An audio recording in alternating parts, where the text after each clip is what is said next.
Good evening बच्चों आज हम करेंगे कंपेयरिंग क्वांटिटीज़ की एक्सरसाइज 9.4 का फर्स्ट क्वेश्चन है a man paid 8,640 for a loan of 8,000। एक आदमी ने 8,640 रुपये दिए और उसने लोन कितने का लिया था 8,000 का। और आगे बोला है days for taken for 320 days. उसने 320 डेज में ये लोन पे किया 8,000 का और उसने 8,640 रुपये दिए। Find the rate of simple interest charge by the bank. तो हमें बताना रेट ऑफ सिंपल इंटरेस्ट क्या होगा। ठीक है, रेट हमें बताना है। तो यहाँ पर देखते हैं बेटा, बड़ा सिंपल सा क्वेश्चन है। सबसे पहले हमने यहाँ पर देखा कि अमाउंट कितना है। यहाँ पर जो ये 8,640 है, ये है अमाउंट। इतना पैसा उसने दिया और पैसा लिया कितना था, वो है हमारा प्रिंसिपल। वो लिया था उसने 8,000 रुपये। तो सिंपल इंटरेस्ट हो गया हमारा अमाउंट माइनस प्रिंसिपल। तो सिंपल इंटरेस्ट यहाँ से निकल के आ गया हम लोगों का 640 रुपये। ये आ गया हमारा सिंपल इंटरेस्ट। तो सिंपल इंटरेस्ट इक्वल्स टू होता है formula principal into rate into time upon 100। Simple interest हमने यहाँ पे रख दिया 640, प्रिंसिपल है हमारा 8,000, रेट हमें निकालना है। ठीक है, टाइम है हमारा 320 डेज़। अब ये डेज़ में है, पहले इसको ईयर में चेंज कर लेंगे। तो इसको हम 365 से डिवाइड करेंगे, वो नीचे आ जाएगा। ठीक है, 0 से 0 कैंसिल आउट, इस 0 से ये वाले 0 कैंसिल आउट। तो रेट आ गया हमारा 640 और 32 और 800 तो चला गया अपॉन में, एंड 365 आ गया ऊपर की तरफ। क्रॉस मल्टीप्लाई होगी तो आर के साथ जो भी वैल्यू है वो सब अपॉन में जाएगी, जो नीचे की तरफ है वो ऊपर की तरफ जाएगी। इसको हमने कैंसिल करा, 32 1 32, 32 2 64, 0 से 0 कैंसिल आउट, 2 1 2, 240 तो आर हमारे पास आ गया 365.40। इसको 5 से काटा, 5 8 40, 5 7 35, 5 3 15। तो रेट ऑफ इंटरेस्ट आ चुका है हम लोगों का 73/8%। रेट ऑफ इंटरेस्ट आ चुका है यहाँ पर 73/8%, और यही हमारा आंसर है।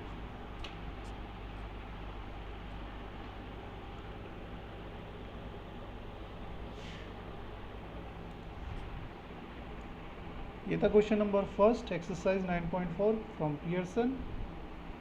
उसके बाद देखिएगा इसका क्वेश्चन नंबर 3।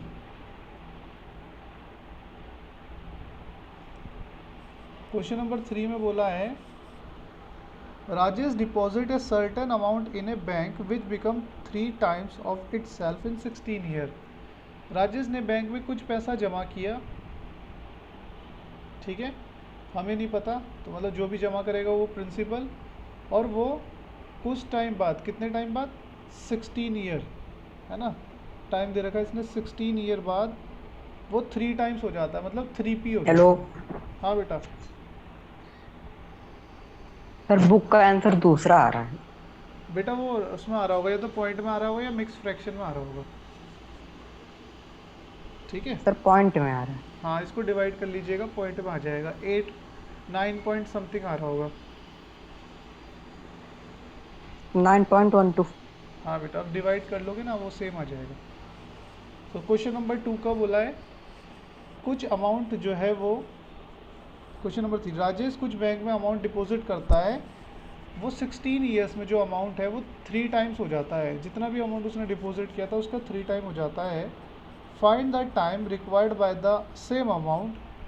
तो ये पूछा है इसने कि अगर इतना ही अमाउंट दोबारा जमा करे, तो ये पूछा है वो कितने टाइम में 4 टाइम्स हो जाएगा, कितने समय में वो 4 टाइम्स हो जाएगा अपना। ठीक है, अगर बोला है रेट ऑफ इंटरेस्ट वो भी क्या है, सेम है। चलिए देखते हैं। सबसे पहले यहाँ पर हम रेट ऑफ इंटरेस्ट ही निकाल लेते हैं। तो हमारा SI होता है simple interest equals to principal amount minus principal. Amount हमारा है 3P, प्रिंसिपल है हमारा P। तो यहाँ से सिंपल इंटरेस्ट आ गया 2P। ठीक है, सिंपल इंटरेस्ट का फॉर्मूला लगाया, simple interest principal into rate into time upon 100। तो यहाँ से सिंपल इंटरेस्ट है 2P, प्रिंसिपल P, रेट हमें नहीं पता, टाइम हमें पता है 16 अपॉन 100। सो रेट हमें निकालना है, 2P अपनी जगह 16, 100 ऊपर मल्टीप्लाई में और P और 16 अपॉन में। सो इससे ये कटा, P से P कटा, 2 1 2, 2 8 16, 4 2 8, 4 25। तो रेट ऑफ इंटरेस्ट आ चुका है हमारा 25.2%। ठीक है, रेट ऑफ इंटरेस्ट आ गया है 25.2%। अभी देखिएगा बेटा आगे क्या करेंगे इसमें। आगे इसमें ये बोला है कि कितने टाइम में, है ना, फाइंड द टाइम रिक्वायर्ड, कितने टाइम में, ये नेक्स्ट पार्ट है इसका, अमाउंट जो है वो 4 टाइम्स हो जाएगा, मतलब प्रिंसिपल जो है 4 टाइम्स हो जाएगा, मतलब 4P मतलब हो गया वो अमाउंट बन जाएगा। तो अमाउंट कितना है 4P हो जाएगा कितने टाइम में, अगर रेट ऑफ इंटरेस्ट सेम है। रेट ऑफ इंटरेस्ट कितना है, सेम है। ठीक है, सो प्रिंसिपल तो सेम ही रहेगा, प्रिंसिपल है हमारा P, वो सेम ही रहेगा। ठीक है, तो ये हो गया हमारे पास SI equals to amount minus principal. तो यहाँ से SI आ गया 3P। उसके बाद हमारे पास SI का ही फॉर्मूला है, SI equals to PRT upon 100। So SI की वैल्यू यहाँ पर हमने रख दी। SI की वैल्यू है हम लोगों की 3P, P वैल्यू हमारी प्रिंसिपल, R हमारा 25.2, टाइम हमसे पूछा है, T रहने देंगे एंड पूरे के अपॉन में 100। ठीक है, नेक्स्ट स्टेप, इसके बाद हम यहाँ पर कर रहे हैं नेक्स्ट स्टेप।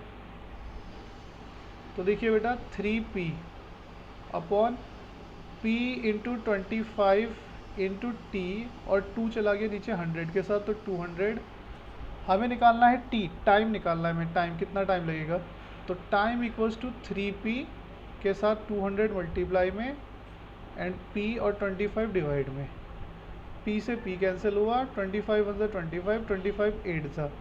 ठीक है, तो टाइम आ गया यहाँ पर हम लोगों के पास 25 ईयर्स। तो उसको 24 ईयर्स, तो 24 ईयर्स लग जाएंगे उसको 3 टाइम्स होने में।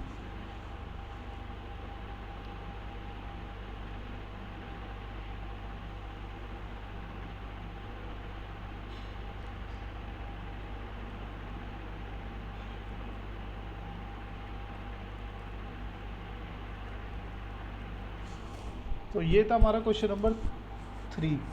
उसके बाद एक नया फॉर्मूला यहाँ पर इंट्रोड्यूस हो जाता है। ये था हमारा सिंपल इंटरेस्ट, अब है हमारा कंपाउंड इंटरेस्ट। देखिए बेटा simple interest and compound interest में क्या डिफरेंस है। सर ऊपर करिए।